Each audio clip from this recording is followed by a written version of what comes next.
तो बीसीसी बिहार का ये जो एग्जाम अभी अभी हुआ उसका आप सभी को काउंसलिंग देखने को मिला, लेकिन अब आप सभी परेशान हो गए कि सर थर्ड राउंड यानी कि जो मॉप अप राउंड के नाम से भी जाना जाता है, सर उसका क्या सिनेरियो रहने वाला है।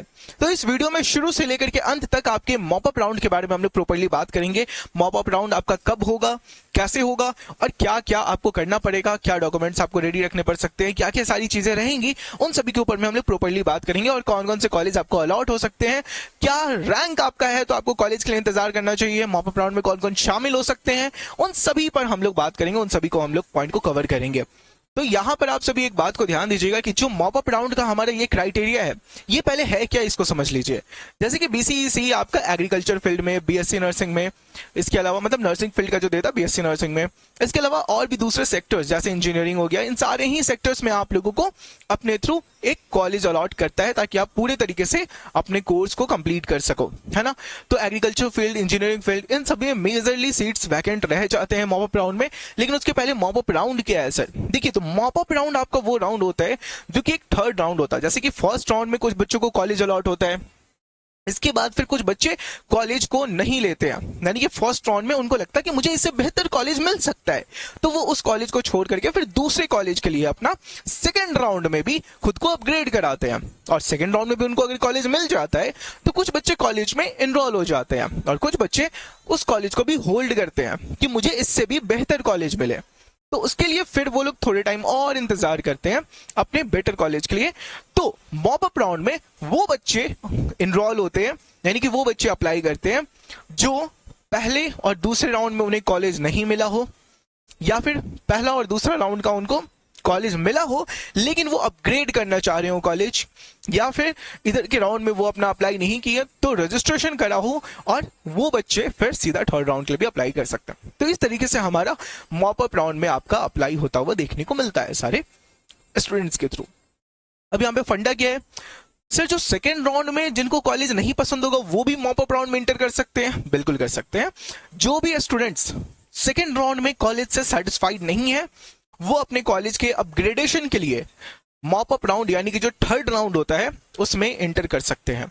और प्रॉपरली उनके लिए यहाँ पर ऑप्शन रहता है, लेकिन यहाँ पर आपको क्या नहीं मिलेगा, आपको वापस से अपना लिस्ट का अरेंजमेंट करने का यानी कि ऑप्शन चूज करने का ऑप्शन नहीं मिलेगा, यानी कि कॉलेज को चूज करने का ऑप्शन नहीं मिलेगा।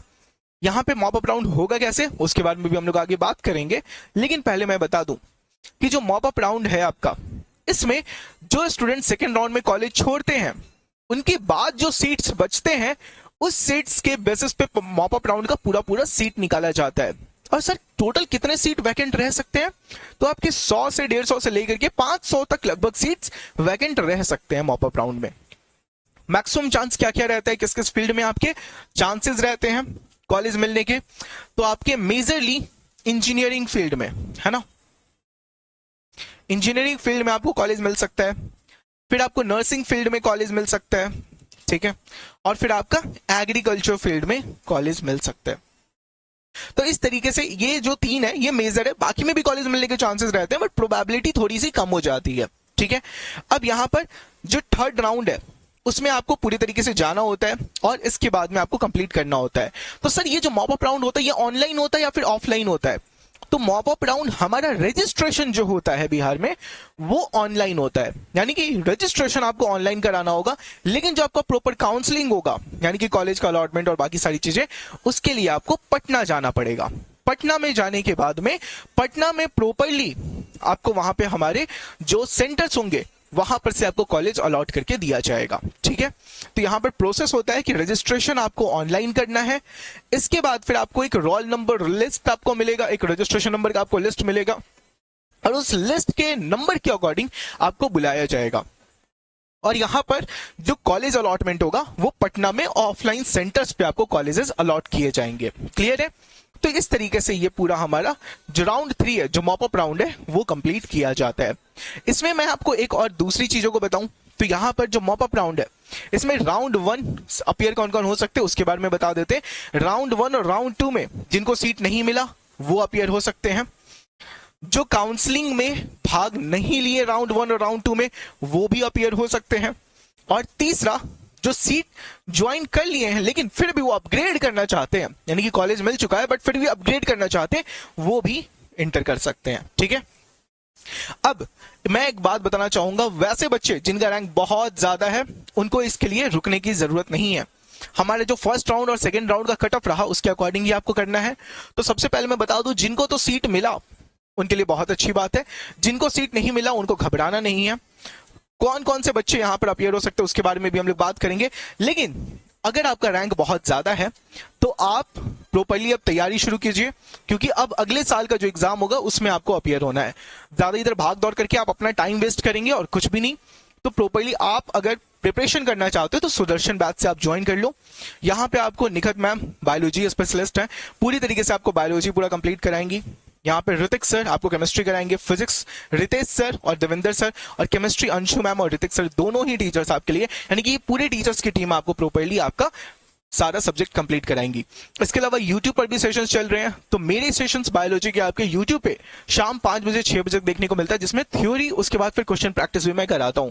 तो इस तरीके से आपकी पूरी तैयारी लेकर के चली जा रही है। इस पूरे बैच में आपको डेली क्लासेस लाइव तो मिलेंगी ही, रिकॉर्डेड क्लासेस में मिलेंगी, साथ ही साथ आपको प्रैक्टिस पेपर भी मिलेगा, वीकली टेस्ट, डेली क्विज और तो और इसके अलावा doubt form, doubt AI, free PYQ book और बहुत सारी चीजें, चेक पॉइंट्स, असाइनमेंट्स, ये सारी चीजें आपको प्रोवाइड कराई जाएंगी ताकि आप अपने प्रिपरेशन को बूस्ट अप कर सको। और इन सारी चीजों को अगर आप ग्रैब करना चाहते हो, आप बैच में एनरोल करना चाहते हो, तो स्टडी विद रितेश ऐप आप इंस्टॉल कर लो प्ले स्टोर से, फिर नेम नंबर रजिस्टर करके पेड कोर्स के सेक्शन में चले आइए, वहीं पे आपको सुदर्शन बैच देखने को मिल जाएगा, फिर आप इजीली इनरोल कर सकते हो। फर्दर कोई भी क्वेरी हो तो हमारे हेल्पलाइन नंबर 8809802288 पे आप कांटेक्ट कर सकते हो। यहां पर मैं बात करूं तो किन किन बच्चों को इंतजार करना है अपने नेक्स्ट राउंड के लिए, मैं बता दूं जो हमारा फर्स्ट राउंड का कट ऑफ रहा है वो रहा है जनरल का कैटेगरी क्लोजिंग 493 और जो यूआर रैंक रहा वो 493 के अराउंड में, ठीक है।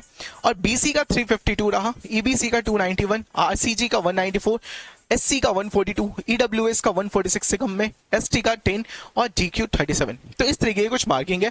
और यूआर रैंक के अकॉर्डिंग हम लोग देखें, ये कैटेगरी रैंक था, यूआर रैंक के अकॉर्डिंग हम लोग देखें तो 764 बीसी का, ईबीसी का 921, आरसीजी 809, एससी का 2712 के अंदर, ईडब्ल्यूएस का 2122, एसटी का 3227 और डीक्यू कैटेगरी में हमारा 14607।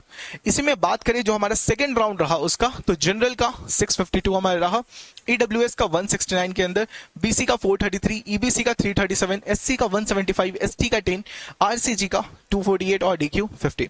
यहाँ पे ओवरऑल इसके अंदर अगर आपका रैंक है तो आप प्रॉपर्ली टाइम दो, एफर्ट दो, आप काउंसलिंग मॉपअप राउंड के लिए ज्वाइन करो, अदरवाइज आप अपनी पढ़ाई शुरू कर लो अगले साल के लिए, वही आपके लिए बेनिफिशियल पार्ट रहेगा, ठीक है। तो मैं उम्मीद करता हूं कि आपको इस वीडियो में मॉपअप राउंड से रिलेटेड सारी डाउट्स क्लियर हो गए होंगे, आपको सारी चीजें समझ आई होंगी।